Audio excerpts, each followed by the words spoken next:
আসসালামু আলাইকুম, আমি সাদিয়া আফরিন। আপনাদের সবাইকে ওয়েলকাম করছি আমার আজকের ভ্লগটি দেখার জন্য। আশা করছি আপনারা সবাই ভালো আছেন। আলহামদুলিল্লাহ, আমরাও সব মিলিয়ে ভালো আছি। তো এইদিকে আমার এলোমেলো ঘরটাকে এসে একটু গুছিয়েছিলাম। এরপরে আবার যাওয়ার সময় হলো, আমরা বরিশালে যাচ্ছি, বরিশালের ঝালকাঠিতে। তো বাচ্চারা সবাই রেডি হয়েছে, সব কিছু একটু এলোমেলোই আছে। এটা হচ্ছে আমাদের ঢাকার ঘর। এখানে আমরা এসে থাকি। এটা ঘরটা বন্ধ করা ছিল, আমরা এসে খুলে একটু পরিষ্কার পরিচ্ছন্ন করিয়ে এরপর এখানে উঠেছি।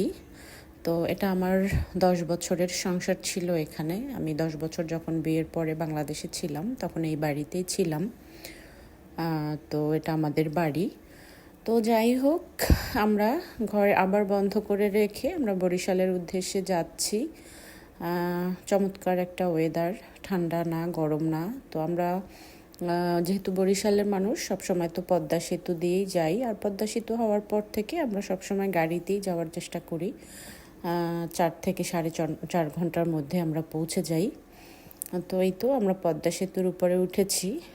যেহেতু আমার আরও ওঠা হয়েছে পদ্মা সেতুর উপরে, ওই জন্য ওরকম এক্সাইটেড ছিলাম না। তারপরও একটু ভিডিও করছিলাম, আশেপাশে দেখছিলাম খুব সুন্দরভাবে।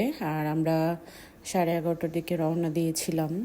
তো ঢাকার বাসায় এসে আসলে অতটা ভিডিও করতে পারিনি, কোনো কিছুই করা হয়নি। একটু ব্যস্ততা এবং সাথে অনেক মেহমান এসেছিল সবসময়, যেহেতু অনেক দিন পরে এসেছি, সবাই তো দেখা করতে আসে, এই জন্য তেমন কোনো ভিডিও করা হয়েছে, অবশ্য আপলোড করা হয়নি। তো যাচ্ছি ঝালকাঠিতে, আমার শ্বশুর বাড়ি, এরপর আমার বাবার বাড়ি যাব। ওখান থেকে বেরিয়ে আবার ঢাকার বাড়িতে আসব। ঢাকার বাড়িতে এসে ওখান থেকে আবার আমরা চলে যাব। তো এই তো পদ্মা নদীটা দেখা যাচ্ছে গাড়ির মধ্য থেকে। আমি দেখছিলাম, একটু কুয়াশা ছিল, একটু একটু নদীর মধ্যে তেমন কিছু দেখা যাচ্ছিল না। আর এইসব রাস্তায় তো খুব জোরে গাড়ি চলে, জন্য ওরকমভাবে ভিডিও করা যায় না। আসলে ভিডিও অনেক করে রাখলেও অনেক ভিডিও আপলোড করা হয় না, এরকম সময় পাচ্ছি না।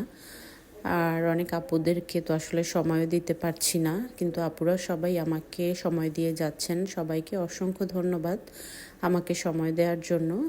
আসলে এতেই বোঝা যায় ভালোবাসাটা, যে আপুরা এখনও আমাকে মনে রেখেছে বা আমাকে সাপোর্ট দিচ্ছে। তো যাই হোক, এই তো আমরা পদ্মা সেতু পার হচ্ছি। অনেক সময় লাগে পদ্মা সেতুটা পার হতে। যারা দক্ষিণ অঞ্চলের মানুষ, তারা তো, যারা এদিকে এসেছে তারা তো জানে। আমি গত বছর একটা ভিডিও করেছিলাম, শুরু থেকে শেষ পর্যন্ত একেবারে 5-6 মিনিট লেগেছিল সেতুটা পার হতে, যেহেতু অনেক লং সেতু। আর আমার ছেলে দেখছিল, ছেলে মেয়েরা আসলে ওরা আগেও দেখেছে, তারপরেও আমার ছোট ছেলে বলছিল যে অনেক লম্বা একটা সেতু, বা ও ইউটিউবে দেখেছিল। তো যাই হোক, যেহেতু আমি যখন ভয়েসটা দিচ্ছি আমি ঝালকাঠি চলে এসেছি। এখানে এসেও অনেক মজা করছি। এখানে আমার যারা আছে, 3 যা থাকে এখানে, এবং যা ভাসুর দেবর এবং তাদের মেয়েরা। তো ভালোই লাগছিল আর কি। এখানে কিছুদিন বেড়াবো। আর গ্রামে মোটামুটি ঠান্ডা পড়েছে, ভালোই দেখলাম। তবে আমাদের কাছে তো এই ঠান্ডা কোনো ঠান্ডাই না। আর এইদিকে গাড়ির মধ্যে টুকটাক ঘুমাচ্ছিল, সবার মেয়ে ঘুমাচ্ছিল, ছোট ছেলে পাশে বসে বসে দুষ্টামি করছিল। আর পাশ থেকে বাসগুলো যাচ্ছিল, আর ড্রাইভারকে বারবার বলছিল ওভারটেক না করার জন্য। ও এই বিষয়ে ও খুব স্ট্রং, অ্যালার্ট থাকে যে কিভাবে কি করবে। তো যাই হোক, বাসগুলো আসলেই খুব খারাপভাবে চলে এই রাস্তায়, ভয় লাগে।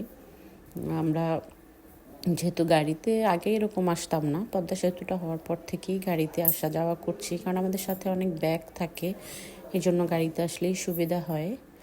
আর এইদিকে আমার হাজব্যান্ড কিছু আমরা কিনলো, আমরা খাচ্ছিলাম গাড়ির মধ্যে বসে।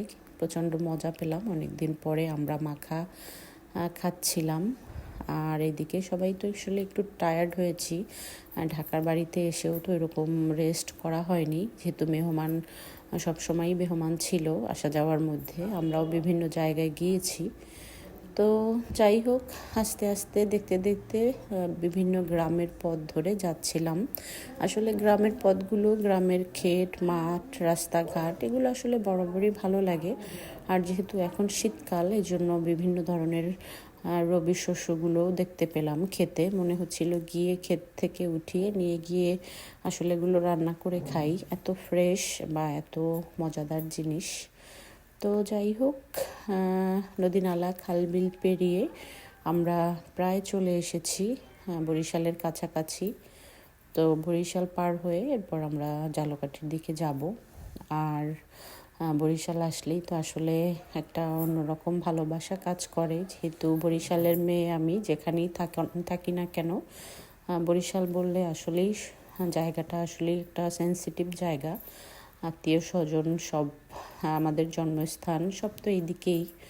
তো যাই হোক, এই তো আমরা বাড়ির দিকে যাচ্ছি। সবাই ফোন করছিল যে পৌঁছেছি কিনা, ঢাকা থেকে বোনরা, আবার আমরা যেখানে যাচ্ছি ওখানে আমার যা ভাসুররা আছে তারা সবাই ফোন করছিল যে কত দূরে এসেছি। আসলে আত্মীয় স্বজন আসার যে একটা এক্সাইটমেন্ট ভিতরে কাজ করে, বা আসবো শুনছে, গাড়িতে উঠছি বা গাড়িতে, এটা আসলে অন্যরকম একটা ফিলিংস। আমাদেরও বসে থাকতে ইচ্ছা করছিল না, মনে হচ্ছিল যে কখন পৌঁছাবো, কখন যাব।